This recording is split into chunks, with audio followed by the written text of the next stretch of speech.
ജയിലിൽ നിന്ന് ഇറങ്ങി. കാശ് വേണ്ടെന്ന വാസുനാരുടെ ഓശാരം വേണ്ട.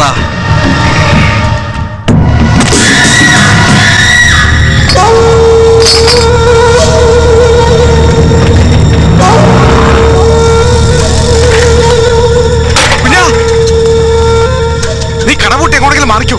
എന്തിനാ? എടാ വാസ ജയിലിൽ നിന്ന് ഇറങ്ങിയിട്ടുണ്ട്. അമ്മേ, അതിന് ഞാനെന്തിനാ പേടിക്കുന്നേ? നീ ഒരുത്തൻ സാക്ഷി പറഞ്ഞോണ്ടല്ലേ അയാൾ ജയിലിൽ പോയത്. അയാളെ തന്നെ വിടുവാ.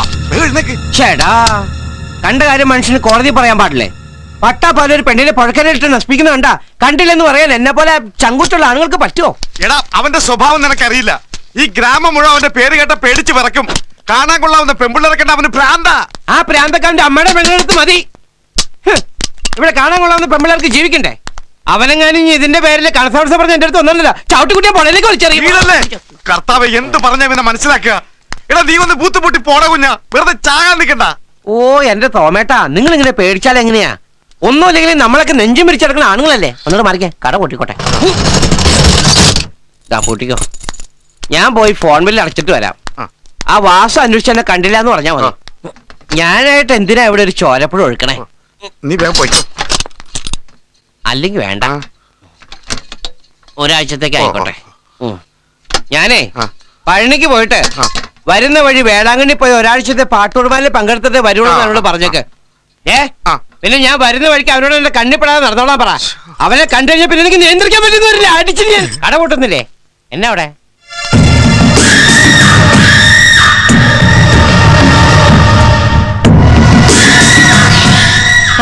വാസണ്ടല്ലോ, ഇത്രയും കാലം എവിടെയായിരുന്നു? 100 ആയുസാ. വാസ്തവന്റെ കാര്യം പറഞ്ഞ് നാക്ക് വായിലേക്ക് ഇട്ടുള്ളൂ അല്ലേ തോമേട്ടാ? വാ, നമുക്ക് അവിടെ ഒരു ചായ കുടിച്ച് സംസാരിക്കാം. ജയിലിലെ വിശേഷങ്ങളൊക്കെ. ജയിലിലേക്ക് വേണമെങ്കിൽ ഇവിടുന്ന് ഫ്രീ ആയിട്ട് വിളിക്കാൻ കേട്ടോ.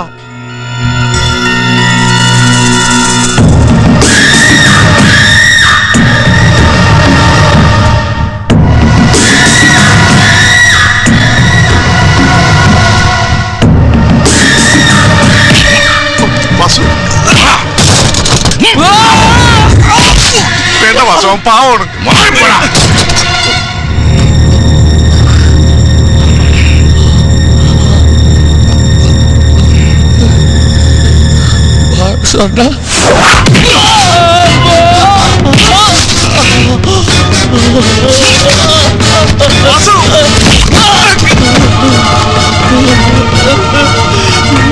വേണ്ട വാസുണ്ട.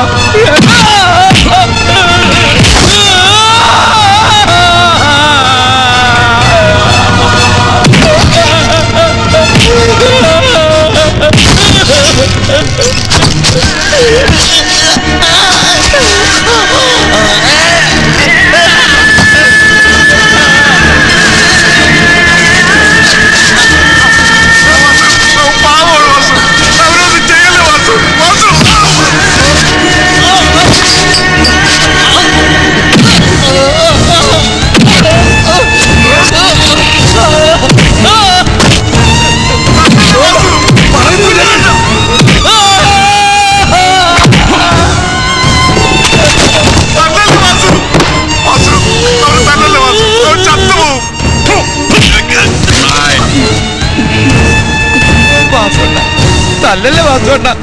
പോലീസുകാർ ഒന്ന് ചോദിച്ചപ്പോ ഞാൻ അറിയാതെ പറഞ്ഞു പോയണ്ട. ഇനി എന്നെ ഒന്ന് ചെയ്യല്ലേ വാസുവേണ്ട.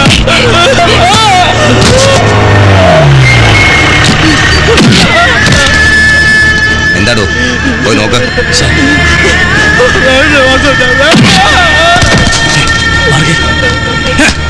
എന്ത് നടന്നത്? എഴുന്നേറ്റ് കിടക്കാൻ ജീവനില്ലാത്ത പാവത്തിനെ തല്ലുന്നു. കേരള വണ്ടിലോട്ട്.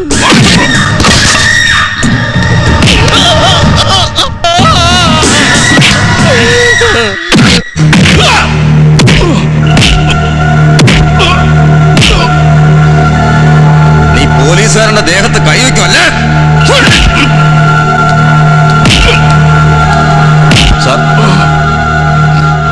എന്താടോ? ഞങ്ങൾ വാസുവിനെ കൊണ്ടുപോകാൻ വന്നതാ. നിങ്ങളെപ്പോലുള്ള രാഷ്ട്രീയക്കാരാ വാസുവിനെ പോലുള്ള ക്രിമിനൽസിനെ വളർത്തുന്നത്. ഇവരൊക്കെ എന്ത് തോന്നിവാസം കാണിച്ചാലും ഇവനെയൊക്കെ സംരക്ഷിച്ചല്ലേ പറ്റൂ.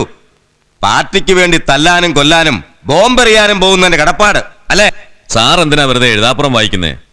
ഈ കേസിൽ വാസുവിനെതിരെ റിട്ടേൺ ആയിട്ട് ഒരു കംപ്ലൈന്റും ഇതുവരെ ഇവിടെ കിട്ടിയിട്ടില്ലെന്നാ ഞങ്ങളുടെ അറിവ്.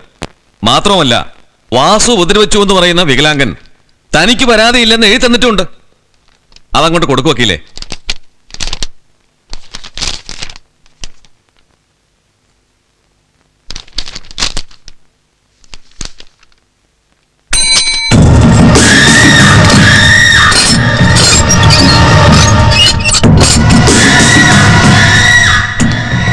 എല്ലാ കേസിലും നിന്നെ ഇങ്ങനെ രക്ഷിക്കാൻ ആളുണ്ടാവില്ലെന്ന് ഓർത്തോ?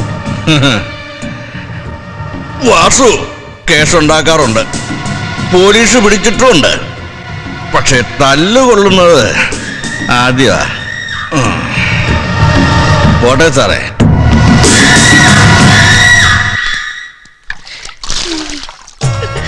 പടച്ചമ്പുരാനെ കരുനീലിച്ച് കിടക്കണത് കണ്ടില്ലേ? ആ ദുഷ്ടന്റെ തലയിൽ ഇടുത്തി വീഴുള്ളൂ. എനിക്കൊന്നുമില്ല അമ്മ, എനിക്കൊന്നും പറ്റിയിട്ടില്ല. ഒന്നും പറ്റിയിട്ടില്ല. പെരുവഴിയിലിട്ട് പട്ടിയെ തല്ലണ പോലെയല്ല അവൻ തല്ലിയത്. എന്നിട്ട് പാർട്ടിക്കാർ വന്ന് പറഞ്ഞപ്പോ പരാതി ഇല്ലാതെ എഴുതി കൊടുത്ത്.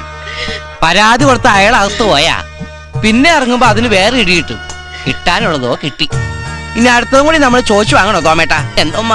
എന്നാലും എന്റെ മോനെ ഉമ്മയ്ക്ക് ഇത് കണ്ടിട്ട് സഹിക്കാൻ പറ്റണില്ല. ഈ ഉമ്മയുടെ കരച്ചിലാണപ്പോൾ എനിക്ക് പിന്നെ സങ്കടം പറഞ്ഞേ. ദേ പിന്നെയും കരയണം. ആ ഉമ്മ രാവിലെ ജമാലിന്റെ ഫോൺ വന്നിരുന്നു. അവൻ ചിലപ്പോ പെരുന്നാളിന് വരാന്ന് പറഞ്ഞിട്ടുണ്ട്. അല്ല, ഇത് നേരാണ്. നീ വീട്ടിൽ വരാന്ന് പറഞ്ഞിട്ടുണ്ട്. ഓന്റെ സ്വരം കേട്ടിട്ട് കാലം എമ്മിണിയായി.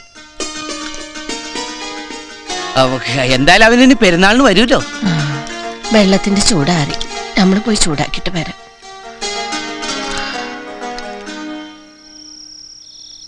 ഞാൻ വിഷയം മാറ്റിയതാ. ഉമ്മാനൊന്ന് സന്തോഷിപ്പിക്കാൻ വേണ്ടി മനഃപൂർവ്വം ഞാൻ ജമാലിന്റെ കാര്യം പറഞ്ഞ. എത്ര കാലമെന്ന് വെച്ചാ ഉമ്മാനോട് ഇങ്ങനെ കള്ളം പറയുന്നത്? പിന്നെ ഞാൻ എന്താ പറയേണ്ടത്? ഉമ്മ കാത്തിരിക്കണ ഉമ്മാടെ മോൻ മരിച്ചുപോയെന്ന് പറയണം. ദുബായിക്ക് പോകാനുള്ള മോഹമായിട്ട് ബോംബെ ചെന്ന് എല്ലാം നഷ്ടപ്പെട്ടപ്പോ റെയിലിൽ തലവച്ചൊരു ആത്മഹത്യ ചെയ്തെന്ന് ഞാൻ എങ്ങനെ? എനിക്കിങ്ങനെ പറ്റിയിട്ടുമല്ലോ ഉമ്മയ്ക്ക് സഹിക്കണില്ല. അപ്പൊ പിന്നെ ഉമ്മയുടെ മോൻ ജീവിച്ചിരിപ്പില്ലെന്നറിഞ്ഞ ഉമ്മാടെ കണ്ണീരാണ്. എനിക്ക് വയ്യ തോവേട്ട.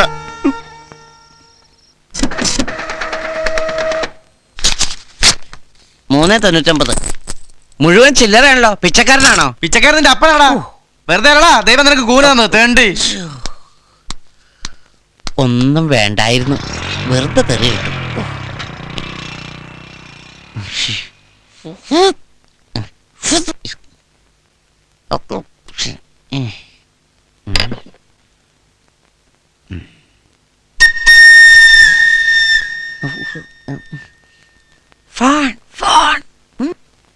അയ്യോ, ബസ് വരും.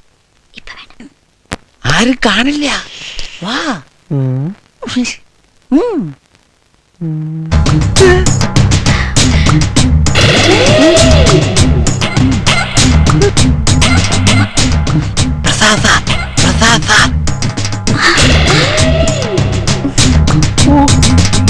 ദൈവമേ, ഇവൻ അടുത്തിടിക്കുള്ള ടെൻഡർ ക്ഷണിക്കാനാ, അതും സർക്കിളിന്റെ മോള്.